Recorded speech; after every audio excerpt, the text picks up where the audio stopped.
Hello दोस्तों, हमारे YouTube channel में आप सभी का स्वागत है। तो इस वीडियो में हम सुज़लॉन एनर्जी स्टॉक को डिस्कस करने वाले हैं। काफ़ी सारे इंपॉर्टेंट टॉपिक्स के ऊपर डिस्कशन करेंगे, लाइक स्टॉक के अंदर फिलहाल कैसे डिस्काउंट्स अवेलेबल है, वैल्यूएशन यहाँ पर कैसी है, एंड टेक्निकल्स के अंदर फिलहाल क्या इंडिकेशन मिल रही है, और लॉन्ग टर्म इन्वेस्टमेंट के पॉइंट ऑफ व्यू से अभी यहाँ पर इन्वेस्टमेंट करने की अपॉर्चुनिटीज़ मिल रही है या नहीं, लॉन्ग टर्म के लिए कंपनी कैसी है, इन सभी चीज़ों को अभी हम समझने वाले हैं। तो वीडियो के साथ एंड तक बने रहना। एक और इम्पोर्टेंट बात कि यहाँ पर जो भी चीज़ों को अभी डिस्कस की जाएंगी वो सिर्फ और सिर्फ एजुकेशनल पर्पज से की जाएंगी। आप सभी को इस स्टॉक से रिलेटेड कोई भी बाय या सेल की कॉल टिप या रिकमेंडेशंस नहीं दी जाएंगी, ठीक है। तो शुरू करते हैं। देखो, सुज़लॉन एनर्जी ये जो कंपनी है ये रिन्यूएबल सेक्टर से बिलोंग करने वाली एक कंपनी है जिसकी मार्केट कैप 76,000 करोड़ के अप्रॉक्स है। यहाँ पर हम वैल्यूएशन को थोड़ा डिस्कस करते हैं। तो देखो, स्टॉक पी जो है ये 77.8 की है, इंडस्ट्री पी 62.4 की है। तो इंडस्ट्री पी के कंपैरिजन में स्टॉक की जो पी है ये थोड़ी सी ज़्यादा है। एंड यहाँ पर अगर हम पीज रेशियो की बात करें तो ये काफ़ी ज़्यादा है, 3.94 की पीज रेशियो है। तो यहाँ पर ओवरऑल अगर हम वैल्यूएशन की बात करें तो एक्सपेंसिव है यहाँ पर वैल्यूएशन, ठीक है। जबकि ये जो स्टॉक है अपने 52 वीक हाई के लेवल से तकरीबन 33% की डिस्काउंट पर अवेलेबल है, फिर भी वैल्यूएशन यहाँ पर थोड़ी एक्सपेंसिव है।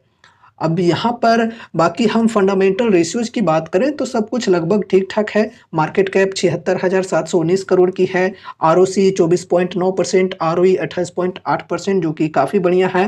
प्रमोटर्स होल्डिंग देखो यहाँ पर 13.2% की है और प्लेज परसेंटेज 0 है। अब देखो 13.2% है तो इससे बहुत ज़्यादा घबराने की जरूरत नहीं है। शेयर होल्डिंग पैटर्न के ऊपर अभी हम डिस्कस करेंगे, ध्यान से समझना, ठीक है। बाकी यहाँ पर अगर हम डेप्ट की बात करें तो मामूली सी डेप्ट है 277 करोड़ की, और डेप्ट इक्विटी यहाँ पर देखो काफ़ी कम है 0.06 की। तो ओवरऑल यहाँ पर अगर हम फंडामेंटल रेशियोज की बात करें तो बढ़िया है। वैल्यूएशन फिलहाल एक्सपेंसिव है यहाँ पर थोड़ी।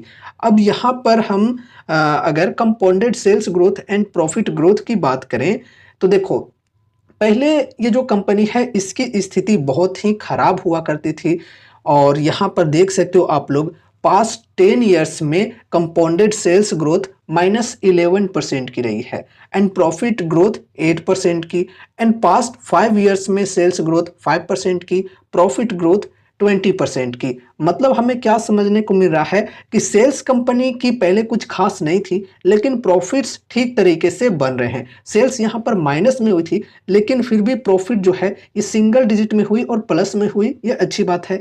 एंड यहाँ पर सेल्स +5% में जब हुआ तो यहाँ पर देखो 20% की प्रॉफिट ग्रोथ हुई है, काफ़ी अच्छी बात है। अब देखो यहाँ पर अगर हम पास्ट 3 ईयर्स से बात करें तो फिर यहाँ पर काफ़ी अच्छी ग्रोथ हमें देखने को मिली है। पास्ट 3 ईयर्स में 25% की कंपाउंडेड सेल्स ग्रोथ रही है, एंड यहाँ पर प्रॉफिट ग्रोथ की बात करें तो 45% की पास्ट 3 ईयर्स में, एंड टीटीएम में बात करें तो सेल्स ग्रोथ 33% की एंड प्रॉफिट ग्रोथ 166% की, बहुत ही ज़बरदस्त है। तो देखो, पहले कंपनी की जो सिचुएशन थी ये बहुत ही ख़राब थी, अभी यहाँ पर सिचुएशन चेंज हो चुकी है, और यहाँ पर पास्ट 3 ईयर्स से अगर हम बात करें तो कंपनी के अंदर अच्छी सेल्स एंड प्रॉफिट ग्रोथ हमें यहाँ पर देखने को मिल रही है, ठीक है। अब चलो यहाँ पर हम आगे बढ़ते हैं, थोड़ा सा स्टॉक प्राइस सीएजीआर को भी डिस्कस करते हैं। देखो, यहाँ पर रिटर्न्स भी इन्वेस्टर्स के काफ़ी बेहतरीन बने हैं। पास्ट 10 ईयर्स में 15% के सीएजीआर से स्टॉक का प्राइस बढ़ा है, पास्ट 5 ईयर्स में 91% के सीएजीआर से, पास्ट 3 ईयर्स में 107% के सीएजीआर से, एंड पास्ट 1 ईयर में 40% के सीएजीआर से। एंड उसके बाद रिटर्न ऑन इक्विटी की ज़्यादा डेटा अवेलेबल नहीं है, लास्ट ईयर की बात करें तो 29%, जो कि बढ़िया है। अब यहाँ पर हम शेयर होल्डिंग पैटर्न को थोड़ा समझते हैं, ध्यान से समझना इस चीज़ को। देखो दोस्तों, यहाँ पर जो प्रमोटर्स के होल्डिंग है ये काफ़ी कम देखने को मिल रहे हैं, 13.25% की। तो क्या बहुत ही ज़्यादा टेंशन लेने वाली बात हो गई? जी नहीं, आपको समझना है क्या यहाँ पर चल रहा है। देखो, अगर यहाँ पर ऐसी चीज़ें होती कि 13.25% की प्रमोटर्स की होल्डिंग है, बाकी जो होल्डिंग बचती है वो सभी के सभी अगर पब्लिक के पास होती है तो फिर बहुत ही ज़्यादा घबराने वाली बात हो सकती है, बहुत ही ज़्यादा नेगेटिव बात हो सकती है। लेकिन यहाँ पर क्या है कि एफआईआईज़ के जो होल्डिंग्स हैं, देख सकते हो यहाँ पर 23.72% के होल्डिंग्स हैं और सितंबर क्वार्टर में यहाँ पर 21.53% से बढ़कर 23.72% हुई है।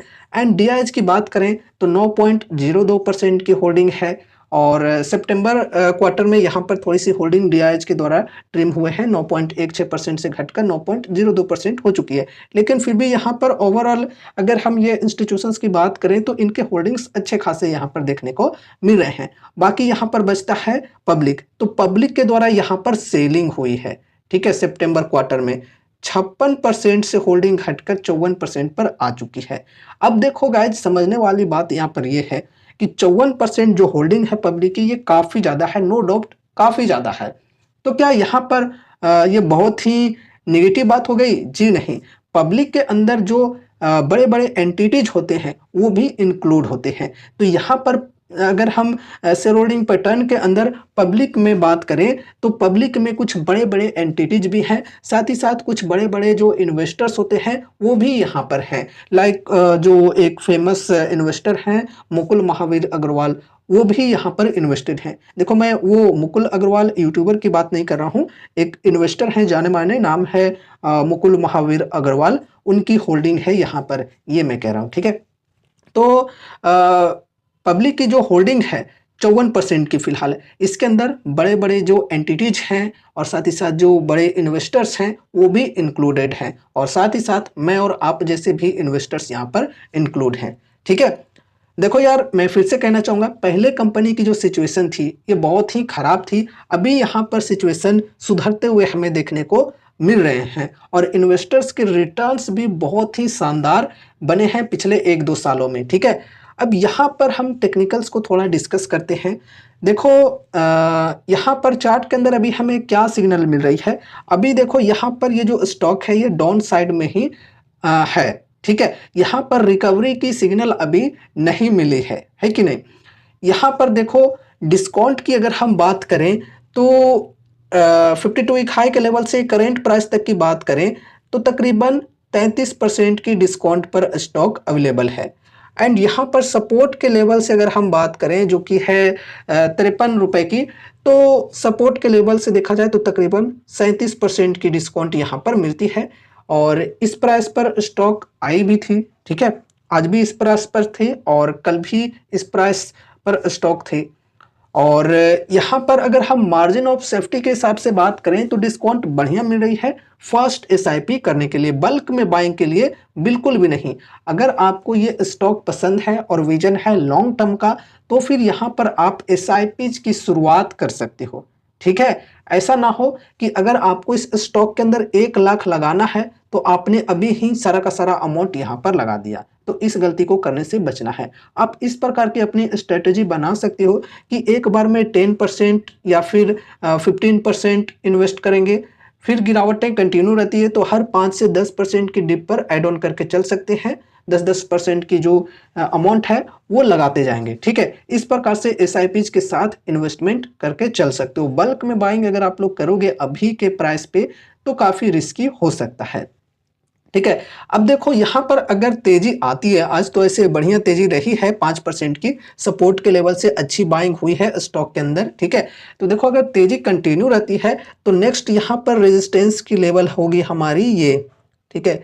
ये वाली जो रेजिस्टेंस है ये कितने के प्राइस की है? ये है 65 की रेजिस्टेंस, ठीक है।